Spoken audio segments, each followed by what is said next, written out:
देखिए, पीछे हम लोगों ने पढ़ा था पिछली क्लास में कि न्यूटन्स लॉ से रिलेटेड न्यूमेरिकल कैसे सॉल्व करते हैं, ये जानते हुए कि टाइप्स ऑफ कॉमन फोर्स कितने होते हैं। आज हम देखेंगे कि motion of connected body by string and concept of pulley. अगर क्वेश्चन के अंदर पुली है, क्वेश्चन के अंदर दो या दो से ज़्यादा बॉडी है, स्ट्रिंग से कनेक्टेड है, थ्रेड से कनेक्टेड है, कंडीशन ये होना चाहिए कि स्ट्रिंग जो भी है मासलेस है। तो इस टाइप के न्यूमेरिकल को हम कैसे सॉल्व करेंगे। देखें, एक न्यूमेरिकल है कि एक फ्लैट सरफेस पर, स्मूथ सरफेस पर, फ्रिक्शनलेस सरफेस पर दो ब्लॉक रखे हुए हैं M1 M2 मास के, एंड दोनों ब्लॉक को एक स्ट्रिंग से कनेक्ट किया गया है एंड किसी एक ब्लॉक पर हम पुलिंग फोर्स अप्लाई कर रहे हैं, फोर्स F। हमें बताना है कि इन सिस्टम की एक्सीलरेशन क्या होगी एंड ये बताना है कि स्ट्रिंग में टेंशन कितना होगा। देखें कि सपोज ये फ्रिक्शनलेस सरफेस है, इस फ्रिक्शनलेस सरफेस पर दो ब्लॉक्स रखे हुए हैं, ब्लॉक M1 और दूसरा ब्लॉक है M2। ये एक स्ट्रिंग से कनेक्टेड है, स्ट्रिंग मासलेस है। हमें इस ब्लॉक पर फोर्स लगाना है F। हमने M2 ब्लॉक पर हॉरिजॉन्टल फोर्स F लगाया। इसके कारण क्या होगा कि ये कनेक्टेड स्ट्रिंग से बॉडीज हैं, तो ये जितना ये बॉडी आगे मूव करेगी उतनी ही बॉडी ये मूव आगे करेगी। दैट मीन्स दोनों बॉडी के एक्सीलरेशन कॉमन होंगे, ये तो तय है। हमें ये बताना है कि सिस्टम की एक्सीलरेशन क्या होगी and tension in the string क्या होगा। दैट मीन्स A फाइंड करना है एंड T फाइंड करना है। ये दो चीजें हमें बतानी है। देखिए, क्वेश्चन सॉल्व करने का तरीका न्यूटन्स लॉ में यही था कि सबसे पहले draw the free body diagram. That means numerical solve करने के लिए पहला आइडेंटिफिकेशन चाहिए आपको फोर्सेस की, कितने फोर्स लग रहे हैं सिस्टम के ऊपर। उसके बाद में फ्री बॉडी डायग्राम ड्रॉ करना है। फिर जिस साइड बॉडी मूव कर रही है उस साइड का sum of the total force equal to mass into resultant acceleration. This is the concept. अब अगर देखें, सबसे पहले अगर M2 की फ्री बॉडी डायग्राम देखा जाए, FBD ऑफ M2 क्या होगा, तो इस M2 मास पर एक फोर्स F एक्ट कर रहा है, दूसरा फोर्स ग्रेविटी M2G, तीसरा फोर्स नॉर्मल रिएक्शन एंड इस स्ट्रिंग में टेंशन T डेवलप हो जाएगा। इसको पुल करने से टेंशन T डेवलप हो गया इस स्ट्रिंग के अंदर। अब देखिए, अगर ये सिस्टम इस साइड चलेगा एक्सीलरेशन A से, ये तो तय है, तो ये भी एक्सीलरेशन A से चलेगा क्योंकि फोर्स उस साइड लग रहा है। तो यहां पर एक्सीलरेशन इस डायरेक्शन में है। अगर इसकी इक्वेशन लिखें कि sum of the total force Fx equal to mass into Ax, यही हमारा मेन फॉर्मूला है। अब अगर हम देखें sum of the net force along x direction क्या होगा, तो this is equal to F minus T equal to M2 into A। This is the first equation. Now draw the free body diagram of mass M1। M1 का free body diagram देखें, FBD of M1। तो M1 पर कौन कौन से force हैं, एक तो M1G gravitational force, weight, normal reaction upward direction में, एंड अब देखिए यहां पर एक और चीज आप कह सकते हैं कि दोनों पर नॉर्मल रिएक्शन सेम नहीं होगा। तो ठीक है, हमने यहां पर n माना है तो यहां पर हम n डैश मान लेते हैं। होना भी चाहिए, नॉर्मल रिएक्शन डिफरेंट इसलिए होना चाहिए क्योंकि दोनों का वेट अलग अलग है। और इस डायरेक्शन में क्या है, तो टेंशन है, और इनके सहारे ये ब्लॉक फॉरवर्ड डायरेक्शन में एक्स एक्सिस के लॉन्ग एक्सीलरेशन A से मूव कर रहा है। अगर इसकी इक्वेशन देखें तो सिर्फ टेंशन ही रिस्पॉन्सिबल होगा इस ब्लॉक को चलाने के लिए। तो लिखेंगे क्या, T is equal to M1 into A। अगर इन दोनों इक्वेशन को आप सॉल्व करते हैं तो क्या होगा, T से T कैंसिल, तो बच के आ गया F is equal to M1 plus M2 into A। Therefore acceleration हो जाएगा F divided by m1 plus m2। इतनी एक्सीलरेशन से ये ब्लॉक मूव कर रहे हैं। अब एक चीज और, कल मैंने आपको बताया था कि जब दो बॉडी कांटेक्ट में है और उनको पुश किया जा रहा है तो हमने ये कहा था कि अगर दोनों की कॉमन एक्सीलरेशन है तो दोनों को एक सिस्टम मान सकते हैं। यहां पर भी सेम कॉन्सेप्ट, दोनों की एक्सीलरेशन सेम है और बॉडी को पुल किया जा रहा है, यहां पर पुश नहीं किया जा रहा है, क्योंकि अगर हम पुश करेंगे तो थ्रेड स्लैग कर जाएगा, सिर्फ एक बॉडी मूव करेगी, दूसरी बॉडी मूव नहीं करेगी। इसलिए हम क्या करेंगे, बॉडी को पुल करेंगे। पुल करने से अगर दोनों सिस्टम की एक्सेलरेशन सेम है तो हम ये मान लेंगे कि दोनों सिस्टम एक कंबाइंड सिस्टम बना लिया। उसका मास क्या हो गया, m1 plus m2, and m1 plus m2 moving with the acceleration a, so net force equal to m1 plus m2 into a। तो इस एक्सेलरेशन को डायरेक्ट भी कैलकुलेट कर सकते हैं। सवाल यह आया टेंशन कैसे कैलकुलेट करेंगे। तो जैसे उसके अंदर हमने क्या कहा था कि जिसके बीच में आपको कांटेक्ट फोर्स निकालना है, एक्सीलरेशन इनटू लास्ट बॉडी का मास, सेम यहां भी होगा कि अगर हम देखें कि लास्ट बॉडी इस सिचुएशन में क्या है, इधर से हम पुल कर रहे हैं तो लास्ट बॉडी है, तो यहां पर भी वही सिचुएशन आएगी कि एक्सीलरेशन इनटू लास्ट बॉडी का मास, टेंशन।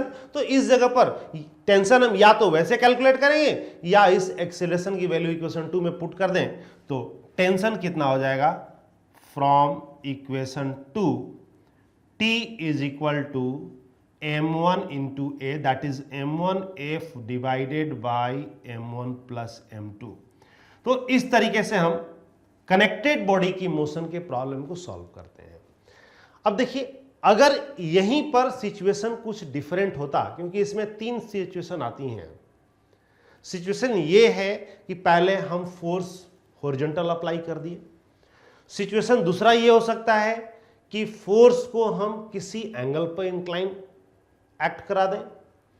तीसरी सिचुएशन ये हो सकती है कि ये जो स्ट्रिंग है हॉरिजॉन्टल नहीं होकर के किसी एंगल पर स्ट्रिंग हो। तो ये सारी सिचुएशन को हम अभी जनरलाइज करेंगे कि किस तरीके से प्रॉब्लम को सॉल्व करते हैं। बट आपको याद होना चाहिए कि इन ऑल द सिचुएशंस सीधे आपको ये फॉर्मूला यूज करना है, फ्री बॉडी डायग्राम बना करके हमें इक्वेशन लिखनी है, इक्वेशन सॉल्व करके जो जो अननोन वेरिएबल्स है उसको कैलकुलेट करना है। देखिए, दूसरा प्रॉब्लम हम देखें कि वही दो बॉडी हैं m1 m2 मास का, उनको स्ट्रिंग से कनेक्ट किया गया है, मासलेस स्ट्रिंग से। अभी हमने क्या किया, फोर्स हॉरिजॉन्टल अप्लाई किया था, अब हमने फोर्स इंक्लाइन पर अप्लाई करना है। इस केस में कैसे प्रॉब्लम सॉल्व करेंगे, ध्यान दीजिएगा। मान लो कि ये फ्रिक्शनलेस सरफेस है और इस फ्रिक्शनलेस सरफेस पर ये था हमारा ब्लॉक m1, ये था हमारा ब्लॉक m2। अभी हमने फोर्स अप्लाई किया था हॉरिजॉन्टल डायरेक्शन में, अब हम इस पर फोर्स अप्लाई करेंगे हॉरिजॉन्टल से एंगल थीटा पर, ऐसे। इस सिचुएशन के अंदर हमें सेम फाइंड करना है अननोन डेटा कि सिस्टम की एक्सेलरेशन क्या होगी, स्ट्रिंग में टेंशन क्या होगा। Again same concept, draw the free body diagram of individual mass. तो इस जगह पर अगर हम देखें एबीडी ऑफ m2, यहां भी क्या होगा, इन दोनों मास की एक्सेलरेशन सेम होगी, बिकॉज दोनों मास एक ही स्ट्रिंग से कनेक्टेड है सीरीज में। तो जितनी एक्सेलरेशन इसकी होगी उतनी ही एक्सेलरेशन इसकी भी होगी। अगर m2 की एफबीडी हम ड्रॉ करें, यहां पर m2, एक ग्रेविटेशनल पुल m2g, एक नॉर्मल रिएक्शन n2 मान लेते हैं। यहां पर फोर्स इस डायरेक्शन में लग रहा है हॉरिजॉन्टल से थीटा एंगल पर, तो इस फोर्स के दो कंपोनेंट होंगे, एक हॉरिजॉन्टल कंपोनेंट होगा f cos थीटा एंड एक वर्टिकल कंपोनेंट होगा f sin थीटा। देखिए, अब यहां पर normal reaction plus f sin theta balance करेगा इसके वेट को। f cos theta horizontal direction में लग रहा है एंड अपोजिट डायरेक्शन में इस स्ट्रिंग के अंदर टेंशन T है, तो इस डायरेक्शन में टेंशन T आएगा।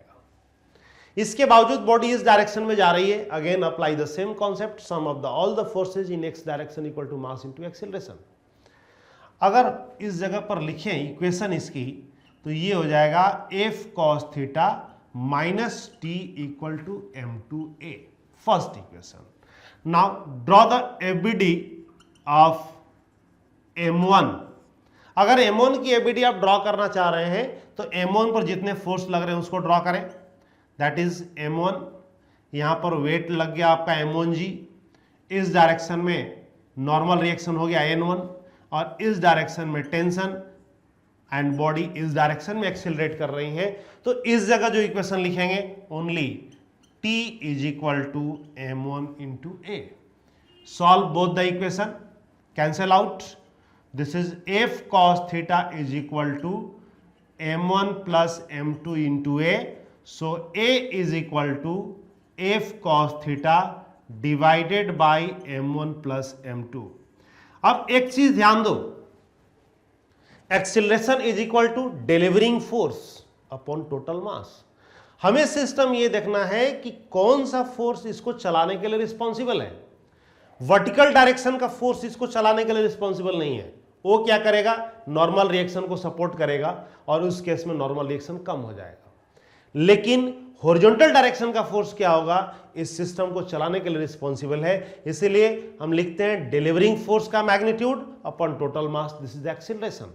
सवाल आया टेंशन कैसे निकालेंगे, फिर वही चीज, टेंशन निकालने के लिए दो तरीका, या तो इस वैल्यू को इक्वेशन सेकंड में पुट कर दो, टेंशन आ जाएगा, या तो क्या करेंगे, लास्ट बॉडी का mass into acceleration of system.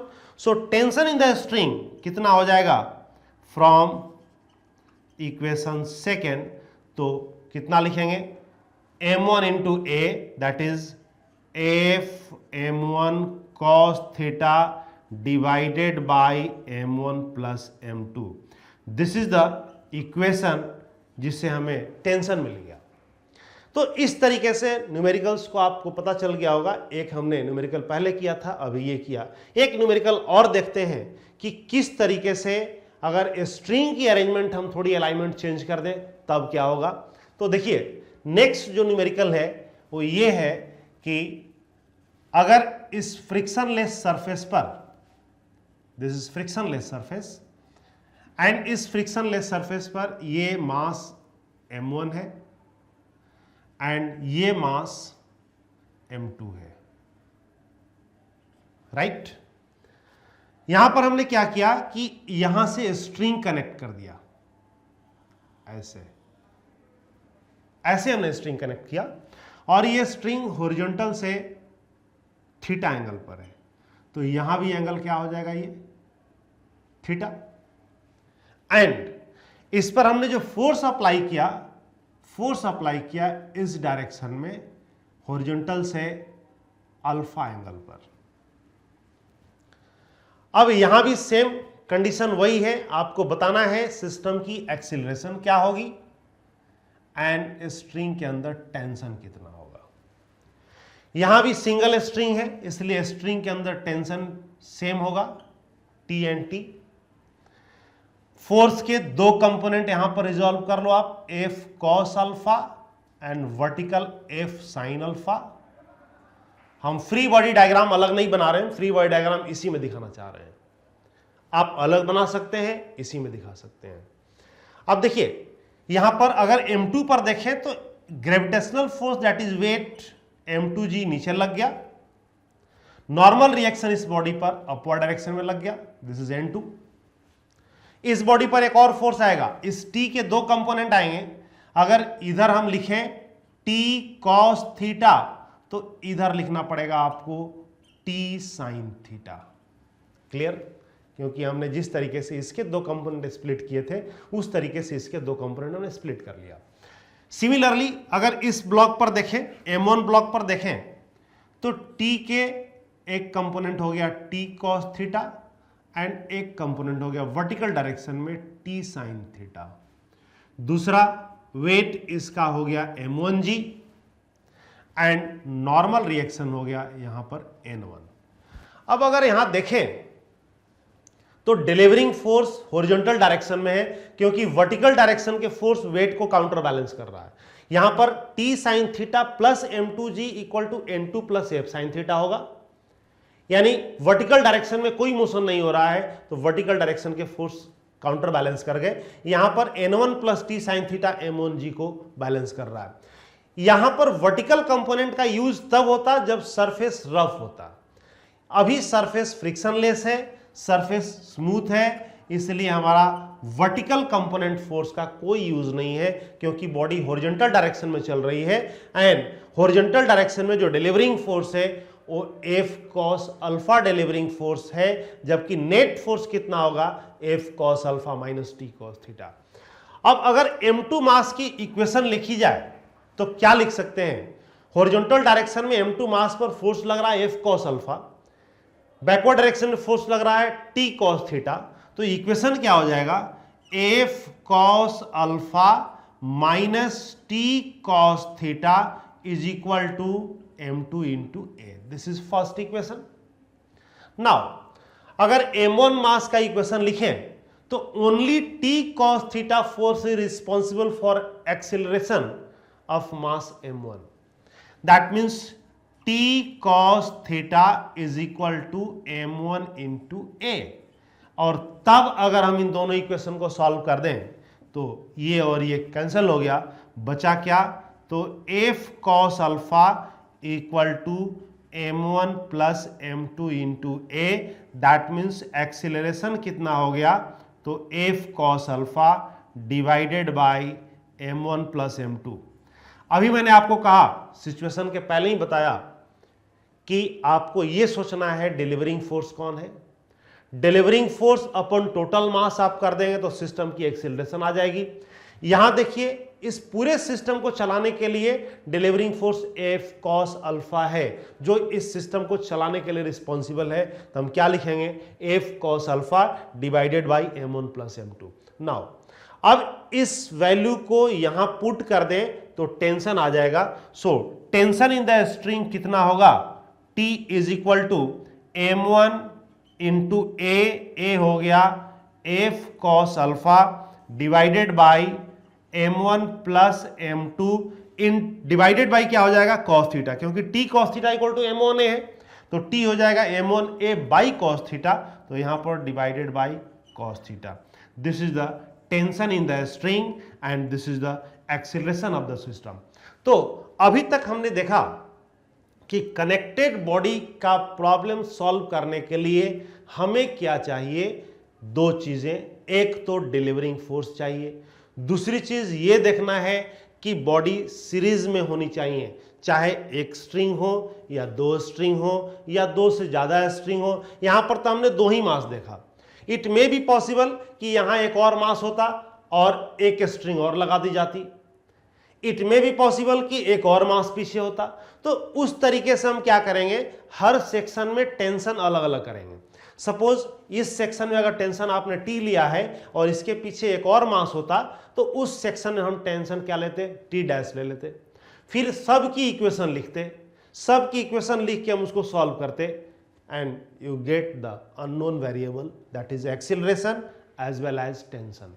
तो यहां पर तो एक स्ट्रिंग था तो एक टेंशन आया, वहां दो स्ट्रिंग होता दो टेंशन आता, क्योंकि दो इक्वेशन में आप पुट करते अलग अलग वैल्यू, एक में पुट करते तो टी आ जाता, दूसरे में पुट करते तो आप क्या, टी डैश आ जाता। तो इस तरीके से हम कनेक्टेड बॉडी के प्रॉब्लम को सॉल्व करते हैं और आपने देखा कि किस तरीके से हम इसके अंदर Newton's law of motion apply करते हैं। और तब अब आगे हम देखेंगे कि कनेक्टेड बॉडी की एक्सीलरेशन पुली से कैसे होती है, that means concept of pulley देखेंगे अभी।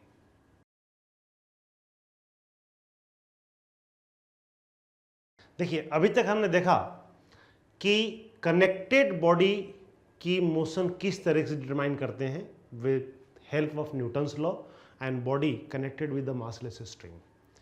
अब हम देखेंगे कि पुली से रिलेटेड प्रॉब्लम को कैसे सॉल्व किया जाता है। सबसे पहले ये जानो पुली होता क्या है। आपने देखा होगा, मूवी में आपने देखा होगा कि अगर हम नीचे से पानी निकालते हैं कुएं से तो ऊपर एक घिरनी टाइप की लगी होती है जिसके सहारे रस्सी से हम खींचते हैं तो पानी की बाल्टी ऊपर आती है। अब आपने सोचा वहां नहीं होगा कि क्यों लगाया गया, हम डायरेक्ट भी खींच सकते हैं, तो पुली के सहारे क्यों खींच रहे हैं? उस पर्टिकुलर अरेंजमेंट को हम बोलते हैं पुली, जिसको फिजिक्स के लैंग्वेज में कहा जाता है ऑटोड मशीन। पुली से क्या होता है कि आपका एफर्ट रिड्यूस हो जाता है। आप जितने पुली लगाएंगे उतना एफर्ट रिड्यूस हो जाएगा।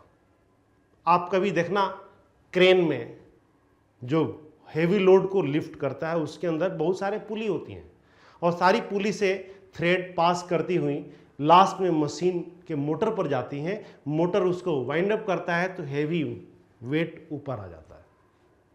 तो पुली का बेसिकली हमें इतना ही जानना है, अभी उतना आगे नहीं जानना है। पुली का हमें यह जानना है काम क्या है कि रिड्यूस द एफर्ट, एफर्ट को रिड्यूस करता है। पुली दो तरीके की होती है, एक को बोलते हैं फिक्स्ड पुली, एक को बोलते हैं मूवेबल पुली। जो पुली अपने एक्सिस पर ही घूमती है, ऊपर नीचे नहीं होती, दैट इज फिक्स्ड पुली। जो पुली घूमते हुए ऊपर नीचे भी आ रही है, दैट इज मूवेबल पुली। तो पुली के बारे में हमने दो ही अरेंजमेंट देखा, एक फिक्स्ड पुली, एक मूवेबल पुली। पुली मासलेस पढ़ेंगे यहां पर, बट रियल लाइफ में पुली मासलेस नहीं होता है। पुली का मास होता है, रोटेट करता है तो वहां टॉर्क एक्ट करता है, उस टॉर्क की वैल्यू कैलकुलेट करते हैं। बट अभी हमें न्यूटन्स लॉ के अंदर जो पढ़ना है concept, that is completely massless pulley. अब मासलेस पुली में fixed pulley and movable pulley कैसा होता है हम जरा देखें। तो मैंने आपको बताया अभी कि पुली दो तरीके का होगा, एक को कहते हैं फिक्स्ड पुली, एक को बोलते हैं मूवेबल पुली। देखिए फिक्स्ड पुली का मतलब कि अगर हम यहां पर फिक्स कर दिए पुली, अब आपके दिमाग में बात आ गई होगी कि इस तरीके का पुली होता है, एक गोल सा अरेंजमेंट जिसके ऊपर थ्रेड पास करता है, इसको बोलते हैं फिक्स्ड पुली। अगर इस पर थ्रेड पास करते हैं तो एक एंड थ्रेड का इधर आएगा, दूसरा एंड थ्रेड का इधर आएगा। नाउ ये देखिए फिक्स्ड है सपोर्ट से, ये सिर्फ अपने एक्सिस पर घूम सकता है क्लॉकवाइज एंटी क्लॉकवाइज, बट ये फिक्स्ड है। दूसरा पुली का अरेंजमेंट ये होता है कि ऐसा पुली है और यहां पर थ्रेड ऊपर की तरफ है इसको सपोर्ट किए हुए, और यहां से एक नीचे में वेट को सपोर्ट करा दिया गया। यहां क्या होगा, अगर सपोज इस एंड को आप खींचेंगे तो ये पुली घूमते हुए ऊपर चढ़ेगी, साथ साथ ये वेट भी ऊपर जाएगा, या वेट जब नीचे आएगा तो पुली घूमते हुए नीचे आएगी। तो इस तरीके से इनको कैटेगराइज किया गया दो पार्ट में, this is fixed pulley and movable pulley. Both the pulleys massless and frictionless also, because अगर फ्रिक्शन भी होगा तो भी टॉर्क डेवलप हो जाएगा फ्रिक्शन फोर्स के कारण। इसलिए हमें मासलेस पढ़ना है एंड फ्रिक्शनलेस दोनों पढ़ना है। जैसा कि अभी आपने देखा कि थ्रेड भी आपको मासलेस पढ़ना है, पुली भी अभी आपको मासलेस पढ़नी है, फ्रिक्शनलेस पढ़नी है, यानी कहीं भी कोई हिंड्रेंस नहीं होना चाहिए जिसके कारण टॉर्क आ जाए। अब देखिए इस पुली से रिलेटेड प्रॉब्लम को कैसे सॉल्व किया जाता है। सपोज एक चीज और मैं बता दूं इसके पहले, नेट टेंशन ऑन द पुली 0 होना चाहिए।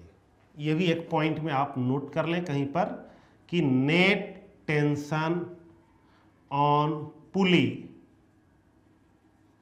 is equal to 0. This is very important point. That means net force upward direction is equal to net force downward direction on the pulley. Simple, यहां पर भी होगा net force upward direction equal to net force downward direction. अगर एक single string है तो दोनों तरफ टेंशन आपका सेम होगा, यहां भी दोनों तरफ टेंशन आपका सेम होगा, लेकिन इस केस में वर्टिकल स्ट्रिंग के अंदर टेंशन कितना होगा, तो यहां पर नेट टेंशन अपवर्ड डायरेक्शन में 2t है, तो वर्टिकल स्ट्रिंग में यहां टेंशन भी 2t हो जाएगा।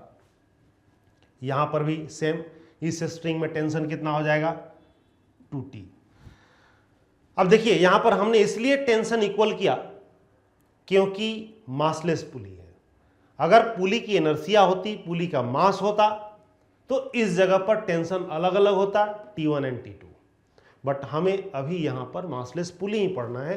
एक प्रॉब्लम देखिए है क्या, क्वेश्चन है कि एक पुली से, सपोज ये फिक्स्ड पुली है और इस फिक्स्ड पुली से मासलेस थ्रेड के सहारे दो मास को हैंग करा दिया गया। एक मास ये है, एक मास ये है। ये M1 मास है, ये M2 मास है, हैंग करा दिए दोनों। अब यहां पर आप सोच सकते थे कि अगर ये दोनों मास इक्वल होता तो क्या होता, कि उस केस में एक्सीलरेशन सिस्टम की जीरो होती, बिकॉज जो नेट फोर्स है बॉडी पर वो जीरो हो जाता, क्योंकि जितना वेट यहां लगेगा उतना ही वेट यहां लगेगा। टेंशन टेंशन, तो net force on the body zero हो गया। इसका मतलब कि सिस्टम इक्विलिब्रियम में। यहां मास आपका अलग अलग है और कंडीशन भी दिया हुआ है कि M1 greater than M2। Find the acceleration of system and tension in the string. यहां पर भी सिचुएशन में आपको सिस्टम की एक्सीलरेशन बतानी है एंड स्ट्रिंग में टेंशन बतानी है। देखिए अभी लॉजिकली तो ये लग रहा है कि जितना मास ये नीचे चलेगा उतना ही मास ये ऊपर आएगा, क्योंकि ये हैवी मास है तो नीचे जाएगा, ये लाइट मास ऊपर आएगा। तो जिस एक्सीलरेशन से ये नीचे जाएगा उसी एक्सीलरेशन से ऊपर आएगा।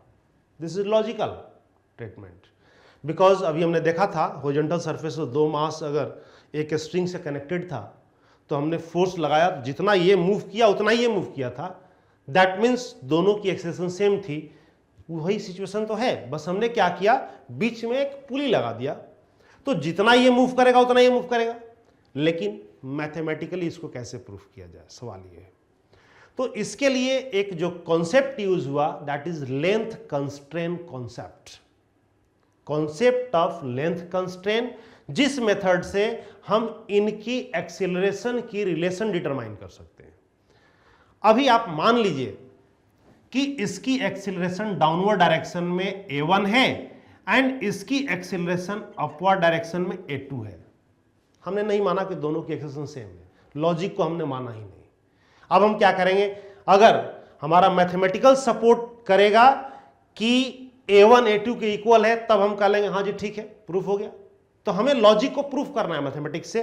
कैसे करेंगे, हाउ टू प्रूफ, इसके लिए मैथमेटिक्स सपोर्ट करता है लेंथ कंस्ट्रेंट मेथड। क्या है वो देखिए। लेंथ कंस्ट्रेंट मेथड में हम करते क्या है, लेंथ की स्ट्रिंग कांस्टेंट कर देते हैं। लेंथ की स्ट्रिंग मींस, देखिए ये मास ऊपर नीचे होंगे, इसके कारण क्या होगा कि इस पुली से डिस्टेंस चेंज होगी टाइम के साथ, लेकिन टोटल जो लेंथ होगा स्ट्रिंग का वो कांस्टेंट रहेगा। हमने मान लिया कि इस मोमेंट पर इस पुली से ये डिस्टेंस कितना है, तो y2 है, एंड ये डिस्टेंस कितना है, तो y1 है। अब एक और चीज यहां पर, अगर ये ब्लॉक नीचे जाएगा और ये ब्लॉक ऊपर आएगा तो क्या होगा, टाइम के साथ साथ ये y1 बढ़ेगा और टाइम के साथ साथ ये y2 कम होगा। यानी कहने का मतलब, अगर टाइम बढ़ रहा है और y2 कम हो रहा है तो rate of change of y2 क्या होना चाहिए, नेगेटिव, और ये पॉजिटिव। जरा देखें इसको लेंथ कंस्ट्रेंट से, तो लेंथ कंस्ट्रेंट मेथड में हम क्या लिखेंगे, total length of a string constant है, that means y1 plus y2 is equal to l, this is constant. This is a length constraint method का पहला तरीका है, किसी तरीके से पुली के सहारे जो स्ट्रिंग पास कर रहा है, जिससे सिस्टम कनेक्टेड है, उनका जो लेंथ है कांस्टेंट करो, पहला काम।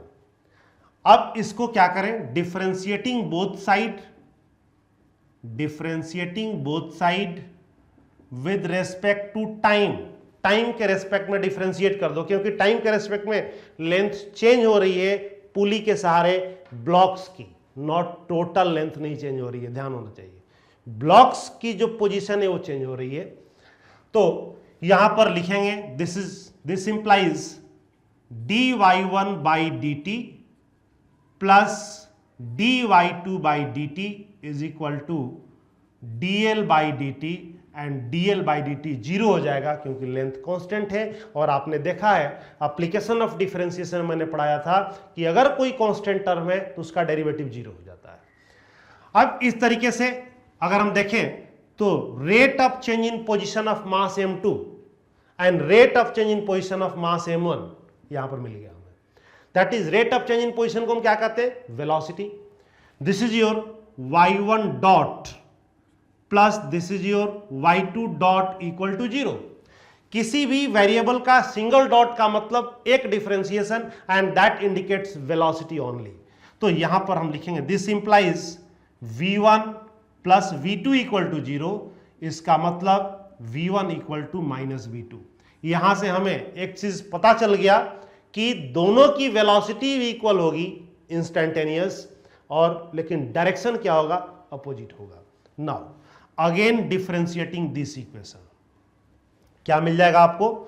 dv1 that means dy dot divided by dt, यानी कि डिवाइडेड बाई dt का मतलब ये हो गया, ऐसा नहीं कि डिवाइड अलग से करना है, y डॉट का डेरिवेटिव टाइम के साथ plus derivative of y2 with respect to time, this is y1 is equal to 0, and this comes out y1 double dot plus y2 double dot equal to 0.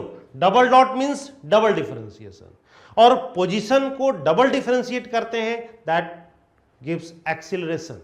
तो इस moment पर हम लिख सकते हैं कि a1 plus a2 is equal to 0।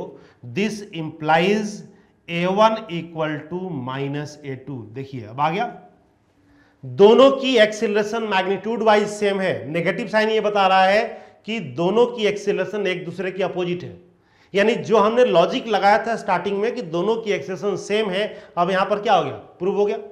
अब इसको हम मान लेते हैं a। हमें क्वेश्चन में क्या करना है? a डिटरमाइन करना है। कैसे निकालेंगे? तो अब ये प्रूव हो गया कि दोनों बॉडी की एक्सीलरेशन सेम है, सिस्टम की एक्सीलरेशन सेम है। अब क्या करेंगे? अब देखिए इस जगह पर हम क्या कर दें? Delivering force m1g, tension T, again tension T, ये tension T through out the string same होगा। फिर यहां पर क्या हो जाएगा? m2g। ये बॉडी नीचे आ रहा है, ध्यान दीजिएगा यहां पर इक्वेशन कैसे बनाते हैं, सबसे इंपॉर्टेंट चीज, ये बॉडी नीचे आ रहा है, इसका मतलब कि m1g टेंशन से ग्रेटर होगा। तब इसकी इक्वेशन क्या हम लिखेंगे? This equation comes out m1g minus t is equal to m1a। This is first equation. ये बॉडी ऊपर जा रही है, इसका मतलब कि टेंशन m2g से ग्रेटर होगा। तो उस केस में क्या लिखेंगे? t minus m2g is equal to क्या? m2a। अब क्या करें? इन दोनों इक्वेशन को सॉल्व कर दीजिए। सॉल्व करने के बाद जो आपको मिल जाएगा वो क्या मिलेगा? m1 minus m2 divided by m1 plus m2 into g is equal to acceleration. देखिए यहां पर हमने एक्सीलरेशन कैलकुलेट कर लिया। स्टार्टिंग में मैंने आपको बताया था कि अगर दोनों मास सेम होते तो रेस्ट पर होता सिस्टम, इक्विलिब्रियम में होता। प्रूफ कर लीजिए यहां पर m1 m2 के इक्वल कर लें आप, तो एक्सीलरेशन क्या हो जाएगा? 0। That means body is in equilibrium position. अब एक चीज और, इस एक्सीलरेशन की वैल्यू किसी भी इक्वेशन में डाल दीजिए, वहां से टेंशन आ जाएगा। टेंशन कितना होगा आप पुट करके सॉल्व कर लेना। टेंशन आ जाएगा T is equal to twice of m1 m2g divided by m1 plus m2। इस रिजल्ट को आप डायरेक्ट याद भी रख सकते हैं, क्योंकि कई जगह पुलिस से रिलेटेड डायरेक्ट प्रॉब्लम आता है, तो direct use the formula A, direct use the formula T। तो इस तरीके से हमने देखा कि पूरी एपिसोड में प्रॉब्लम कैसे सॉल्व करते हैं related to pulley concept, and कैसे एक्सीलरेशन की रिलेशन डिटरमाइन करते हैं with the help of length constraint method.